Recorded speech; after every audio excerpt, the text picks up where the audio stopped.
அனைவருக்கும் அருள் சரவணன் அன்பு வணக்கங்கள். இந்த பதிவு நவராத்திரி பூஜைய எல்லாரும் எப்படி பண்ணலாம்? எளிமையா எப்படி பண்ணலான்றதுக்கான இது. சில பேர் வீட்ல இந்த கொலு வைக்கிற பழக்கம் இருக்கு. அந்த பழக்கம் இருக்கிறவங்க முதல்ல எப்படி பண்ணலாம்? இந்த கொலு வைக்கிற பழக்கமே இல்ல. அப்போ நாங்க எப்படி சாமி கும்பிடுறது? எப்படி நவராத்திரி வழிபாடு பண்றது?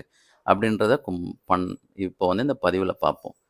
முதல்ல இந்த நவராத்திரி வந்து ஏன் முதல்ல அப்படின்னா, உங்களுக்கு எல்லாருக்கும் தெரியும். இந்த மகிஷாசுரன அழிக்கிறதுக்காக முப்பெரும் தேவியர்களாலயும் பிரம்மா, விஷ்ணு, சிவன் அவங்களால உருவாக்கப்படக்கூடிய அந்த சக்தியாகப்பட்டவள் வந்து மகாலட்சுமின்னு தான் ஸ்ரீமத் பாகவதத்துல சொல்றாங்க. மகாலட்சுமியாக இருக்கவங்கள வந்து என்னைக்கு உருவாக்குறாங்க அப்படின்னா, மகாலய அமாவாசைக்கு முன்னாள் வந்து அந்த லக்ஷ்மியாகப்பட்டவள் அ பல கரங்களும், பல ஆயுதங்களோட ஒவ்வொரு இறைவனும், ஒவ்வொரு சக்தியும் அவங்களுக்கு குடுக்கப்பட்டு உருவாக்குறாங்க. அதனால முதல்ல முக்கியமானது இந்த மகாலய அமாவாசை அன்னைக்கு முன்னாள் வந்து அந்த மகாலட்சுமி பொறக்கறதுனால, அவங்களுக்கு வந்து நம்ம வந்து முதல்ல வரவேற்கிற மாரி அன்னைக்கு வீட்ல மகாலட்சுமிக்காக விளக்கேத்துங்க. முடிஞ்சா அன்னைக்கு மல்லிப்பூ வாங்கி வச்சு முதல்ல பூஜைய ஸ்டார்ட் பண்ணுவோம்.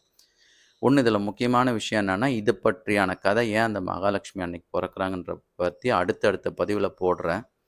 இந்த மாதிரி இந்த ஸ்ரீமத் பாகவதம், தேவி பாகவத்த வந்து நம்ம கேட்கறதே இந்த நவராத்திரி காலத்தில ரொம்ப விசேஷம். அதனால அத பத்தியான அடுத்த பதிவுகள்ல நம்ம போடலாம். ஆக மொத்தம் நம்ம என்ன பண்றோம்னா, அமாவாசைக்கு முன்னாள் வந்து மகாலட்சுமி வரவேற்கிற மாரி, அன்னைக்கு வந்து கொஞ்சம் மல்லிப்பூ, பால் பாயாசம் செஞ்சு நெய்வேத்தியம் பண்ணி, அன்னைக்கு முதல் அ பூஜை பண்ணுங்க. அதே மாதிரி அ இந்த முறை சில பேர் ஒரு வீட்ல வந்து அமாவாசை அன்னைக்கே வந்து இந்த நவராத்திரி பூஜைய ஸ்டார்ட் பண்ணுவாங்க.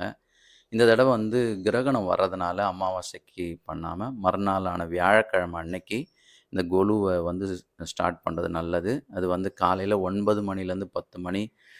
பொதுவா குரு ஓரை குடுப்போம். இது வந்து நீங்க சுக்கிர ஓரையில செய்யலாம் இந்த முறை. ரொம்ப விசேஷமா இருக்கும். அதேமாரி 10:45லேருந்து 11:45 வரைக்கும் காலையில டைம் நல்லாருக்கு. ஈவினிங் பூஜைய வந்து அ ஸ் சாயந்தரம் 6:40லேருந்து ஸ்டார்ட் பண்ணீங்கன்னா ரொம்ப சிறப்பு. பொதுவா 6:40 ஒரு டைம் ஃபிக்ஸ் பண்ணிக்கங்க. 7:30 வரைக்கும் பண்ணலாம்.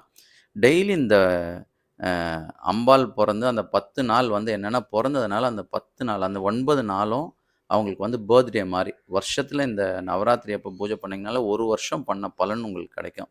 அதனால இந்த கொலு வைக்காதவங்க கூட இந்த 9 நாள் பூஜை பண்ணுங்க. அது என்ன என்ன ஸ்டார்ட் ஆகுதுன்னா, 3, 4, 5 வந்து பராசக்திக்கும், 6, 7, 8 வந்து மகாலட்சுமிக்கும், 9, 10, 11 சரஸ்வதி பூஜையா வருது. இந்த 9 நாள் அவங்களுக்கு கொண்டாடப்பட்டதுக்கு அடுத்து தான் அந்த விஜயதசமின்னு வருது. விஜயம்னா வெற்றியை குறிக்கக்கூடியது. அத வெற்றி குறிக்கக்கூடியது பண்ற மாதிரி, அந்த 10வது நாள் தசமி திதியில விஜயதசமி வழிபாடு பண்றது. அப்போ 3, 3 நாளா சக்தியோட அம்சங்கள பிரிச்சு பண்றதுனால, முதல் 3 நாள் பராசக்திக்கு வேண்டிய எல்லா விஷயங்களும் வச்சு படைக்கிறதும், எல்லாமே பண்ணலாம். டெய்லி ஒரு ஒரு நெய்வேத்தியம்.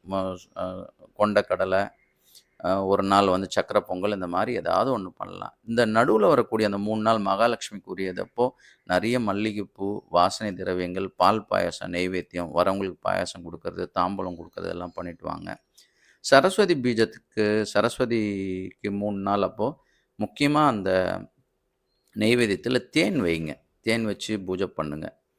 அதே மாதிரி அ இந்த கிரகணம் வர்றதுனால அமாவாசை அன்னைக்கு பண்ணாம, மறுநாள் ஸ்டார்ட் பண்ணி பண்றது நல்லது. இத வந்து என்னைக்கு கலைக்கலாம் அப்டின்னா, அந்த தசமி திதி அன்னைக்கு காலையில 10:40லேருந்து 11:40க்குள்ள சும்மா ஒரே ஒரு பொம்மைய மட்டும் நீங்க நகர்த்தி வச்சுட்டு, கற்பூர ஆரத்தி காமிச்சுட்டு, அதுக்கப்புறம் உங்களுக்கு எப்ப டைம் கிடைக்குதோ நீங்க இத எடுத்துக்கலாம். இந்த பூஜை வந்து எப்பவுமே செய்யும்போது, அ இந்த நவராத்திரி மட்டும் ரொம்ப விசேஷமா நீங்க பண்ணி, அன்னைக்கு வந்து லலிதா சகஸ்ரநாமம் படிக்கிறது, இல்ல படிக்க முடியாதவங்க வீட்ல ஆடியோ போட்டு விடுறது. முக்கியமா வரவங்களுக்கு தாம்பூலம். ஏன்னா, இது வந்து பர்த்டே மாதிரி செலிப்ரேஷன். இது வந்து எனக்கு தெரியலங்க, நான் பண்ணலாமான்னா, கலசம் நிப்பாட்டி எல்லாருமே பண்ணலாம். ரொம்ப பெருசா பொம்மைங்க வாங்கி பண்ணணுமா? ஏற்கனவே கொலு பண்றவங்கள பத்தி பேசல. புதுசா பண்றவங்க அப்படிலாம் இல்ல. உங்க வீட்ல இருக்க படங்கள்லயே முன்னாடி ஒரு கலசம் வச்சு, டெய்லி நவரா அ ய சில பேர் வந்து வாரத்துக்கு 2 நாள் பூ போடுவீங்க. இப்போ வந்து நாள்தோறும் பூ வாங்கி போட்டு, டெய்லி ஏதாவது ஒரு நெய்வேத்தியம் பண்ணி பண்ணுங்க. முடிஞ்சா எதுவுமே எனக்கு இது படிக்க முடியல அப்படின்னா, முதல் 3 நாளைக்கு க்ளீம்ன்ற பீஜத்த ஓம் க்ளீம் சொல்லி இந்த 3 நாள் குங்கும அர்ச்சனையோ, இல்ல வந்து மல்லிப்பூ அர்ச்சனையோ வச்சு பண்ணுங்க. மத்தியமத்தில வரக்கூடிய 3 நாள் வந்து ஓம் ஸ்ரீம் இது வந்து மகாலட்சுமிக்காக சொல்லி பண்ணலாம். அதே மாதிரி சரஸ்வதிக்காக ஓம் ஐம் சொல்லி இந்த மந்திரத்த சொல்லி, பீஜத்த சொல்லி அர்ச்சனை பண்ணி நீங்க வீட்ல பூஜை பண்ணலாம். அ அடுத்தடுத்த பதிவுகள் இது சம்மந்தமாவே போட்டுட்டு வரேன். பாருங்க. முடிஞ்ச வரைக்கும் எல்லாருக்கும் ஷேர் பண்ணுங்க. சப்ஸ்கிரைப் பண்ணாதவங்க சப்ஸ்கிரைப் பண்ணிக்கங்க. வாழ்த்துக்கள். வாழ்க வளமுடன்.